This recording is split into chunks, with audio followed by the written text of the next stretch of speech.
ಕಂತ YouTube channel study with ಪರಶುರಾಮ್ಗೆ ಸ್ವಾಗತವನ್ನು ಕೋರ್ತೀನಿ. ಇಂದಿನ ವಿಡಿಯೋದಲ್ಲಿ ನಾನು 9ನೇ ತರಗತಿ ವಿಜ್ಞಾನ ಭಾಗ 2ರ ಪಠ್ಯಪುಸ್ತಕದ ಪಾಠ ಕೆಲಸ ಮತ್ತು ಶಕ್ತಿ.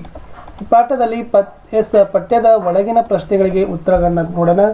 ಸೊ ದಯಮಾಡಿ ವಿಡಿಯೋನ ಲೈಕ್, ಶೇರ್ ಹಾಗೂ ಸಬ್ಸ್ಕ್ರೈಬ್ ಮಾಡೋದನ್ನು ಮಾತ್ರ ಮರೆಯದಿರಿ ಅಂತ ಹೇಳ್ತಾ ಎಲ್ಲ ವಿಷಯಗಳಲ್ಲಿ ಪ್ರಶ್ನೋತ್ತರಗಳನ್ನು ಹಾಕಿದ್ದೀವಿ.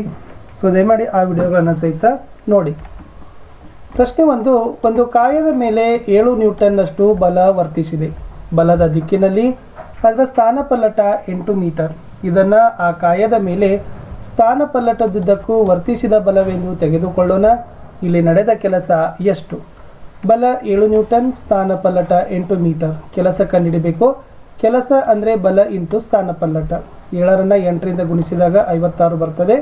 56 ನ್ಯೂಟನ್ ಪರ್ ಮೀಟರ್ ಅಥವಾ ಜೂಲ್ ಅನ್ನತಕ್ಕದ್ದನ್ನು ಬರಿಬಹುದು.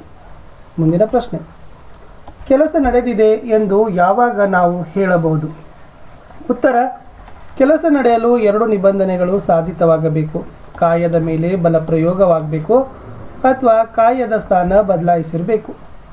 ಮುಂದಿನ ಪ್ರಶ್ನೆ, ಒಂದು ಕಾಯದ ಮೇಲೆ ಅದರ ಸ್ಥಾನಪಲ್ಲಟದ ದಿಕ್ಕಿನಲ್ಲಿ ಬಲ ಪ್ರಯೋಗವಾದಾಗ ನಡೆದ ಕೆಲಸವನ್ನು ವಿವರಿಸಿರಿ. ಕಾಯವೊಂದರ ಮೇಲೆ ಅದರ ಸ್ಥಾನಪಲ್ಲಟದ ದಿಕ್ಕಿನಲ್ಲಿ ಬಲ ಪ್ರಯೋಗವಾದರೆ ನಡೆದ ಕೆಲಸವು ಬಲ ಮತ್ತು ಸ್ಥಾನಪಲ್ಲಟದ ಗುಣಲಬ್ಧವಾಗಿರುತ್ತದೆ. ನಡೆದ ಕೆಲಸ = ಬಲ ಇಂಟು ಸ್ಥಾನಪಲ್ಲಟ. 4ನೇ ಪ್ರಶ್ನೆ, ವ್ಯಾಖ್ಯಾನಿಸಿ. 1 ಜೂಲ್ ಕೆಲಸ. 1 ನ್ಯೂಟನ್ ಬಲವನ್ನು ಕಾಯವೊಂದರ ಮೇಲೆ ಪ್ರಯೋಗಿಸಿದಾಗ ಬಲದ ದಿಕ್ಕಿನಲ್ಲಿ ಕಾಯ 1 ಮೀಟರ್ ದೂರ ಕ್ರಮಿಸಿದಾಗ ಆಗೋ ಕೆಲಸಕ್ಕೆ 1 ಜೂಲ್ ಅಂತ ಕರಿತೀವಿ. 5ನೇ ಪ್ರಶ್ನೆ, ಒಂದು ಜೊತೆ ಎತ್ತುಗಳು ನೇಗಿಲ ಮೇಲೆ 140 ನ್ಯೂಟನ್ನಷ್ಟು ಬಲ ಪ್ರಯೋಗವಾಗಿಸ್ತವೆ. ಉಳುಮೆ ಮಾಡಬೇಕಾದ ಭೂಮಿಯು 15 ಮೀಟರ್ ಉದ್ದವಿದೆ. ಹಾಗಾದರೆ ಈ ಉದ್ದದ ಉಳುಮೆಯಲ್ಲಿ ನಡೆದ ಕೆಲಸ ಎಷ್ಟು ಅಂತ ಕೇಳಿದ್ದಾರೆ. ಬಲ 140 ನ್ಯೂಟನ್, ಸ್ಥಾನಪಲ್ಲಟ 15 ಮೀಟರ್. ಕೆಲಸ ಕಂಡುಹಿಡಬೇಕು.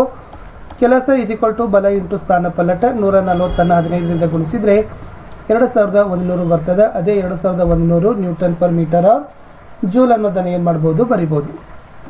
ಮುಂದಿನ ಪ್ರಶ್ನೆ, ಕಾಯವೊಂದರ ಚಲನಶಕ್ತಿ ಎಂದರೇನು?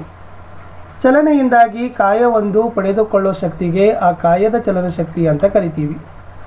ಕಾಯದ ಚಲನಶಕ್ತಿಯನ್ನು ನಿರೂಪಿಸಬೇಕು. ಎಂ ರಾಶಿಯುಳ್ಳ ಫಿ ನಿಚ್ಚಲ ವೇಗದಿಂದ ಚಲಿಸ್ತಕ್ಕಂಥ ಕಾಯ ಹೊಂದಿರೋ ಚಲನಶಕ್ತಿಯನ್ನು E = mv² ಅಂತ ಬರಿತೀವಿ.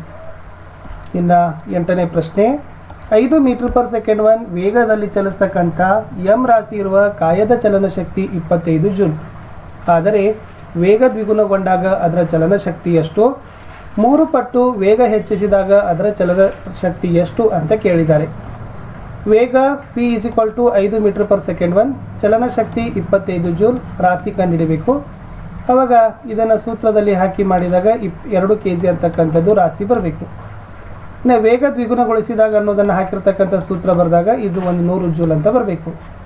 ವೇಗ 3 ಪಟ್ಟು ಮಾಡಿದಾಗ ಸೂತ್ರ ಹಾಕಿದ್ರ ಉತ್ತರ 225 ಜೂಲ್ ಅಂತ ಬರೀಬೇಕು. ಚೆನ್ನಾಗಿ ಅದನ್ನು ನೋಡಿಕೊಂಡು ಇದೇ ತರನಾಗಿ ನೀವು ಸಹಿತ ಲೆಕ್ಕಗಳನ್ನ ಬಿಡಿಸ್ರಿ.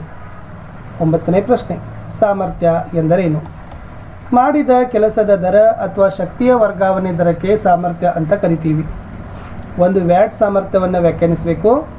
ಒಂದು ಕಾರಕದ ಸಾಮರ್ಥ್ಯ 1 ವ್ಯಾಟ್ ಎಂದರೆ 1 ಸೆಕೆಂಡಿನಲ್ಲಿ ಅದು ಮಾಡಿದ ಕೆಲಸ 1 ಜೂಲ್ ಎಂದರ್ಥ. 11ನೇ ಪ್ರಶ್ನೆ, ಒಂದು ವಿದ್ಯುತ್ ದೀಪ 10 ಸೆಕೆಂಡುಗಳಲ್ಲಿ 1000 ಜೂಲ್ನಷ್ಟು ವಿದ್ಯುತ್ ಶಕ್ತಿಯನ್ನು ಉಪಯೋಗಿಸಿಕೊಳ್ಳುತ್ತದೆ. ಹಾಗಾದರೆ ಅದರ ಸಾಮರ್ಥ್ಯ ಎಷ್ಟು?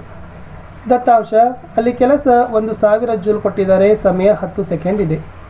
ಸಾಮರ್ಥ್ಯ P = W/T. 1000ನ್ನು 10ರಿಂದ ಭಾಗಿಸಿದಾಗ 100 ಬರ್ತದೆ. ಸಾಮರ್ಥ್ಯವನ್ನು ವ್ಯಾಟ್ನಲ್ಲಿ ಅಳಿತೀವಿ. ಇನ್ನು ಸರಾಸರಿ ಸಾಮರ್ಥ್ಯವನ್ನು ವ್ಯಾಖ್ಯಾನಿಸಬೇಕು. ಒಟ್ಟಾರೆ ಉಪಯೋಗಿಸಿದ ಶಕ್ತಿಯನ್ನು ಬಳಸಿದ ಕಾಲದಿಂದ ಭಾಗಿಸಿದಾಗ ದೊರಕೋದೇ ನಮಗೆ ಸರಾಸರಿ ಸಾಮರ್ಥ್ಯ. ಇಷ್ಟಿತ್ತು ಕೆಲಸ ಮತ್ತು ಶಕ್ತಿ ಪಾಠದ ಅಭ್ಯಾಸದ ಒಳಗಿನ ಪ್ರಶ್ನೆಗಳಿಗೆ ಉತ್ತರಗಳು. ನಾನು ಸಿಗ್ತೀನಿ ಇನ್ನೊಂದು ಹೊಸ ವಿಡಿಯೋದಲ್ಲಿ ಅಭ್ಯಾಸ ಪ್ರಶ್ನೋತ್ತರಗಳ ವಿಡಿಯೋದೊಂದಿಗೆ. ಇಲ್ಲಿಯವರೆಗೆ ವಿಡಿಯೋ ವೀಕ್ಷಿಸಿದ್ದಕ್ಕೆ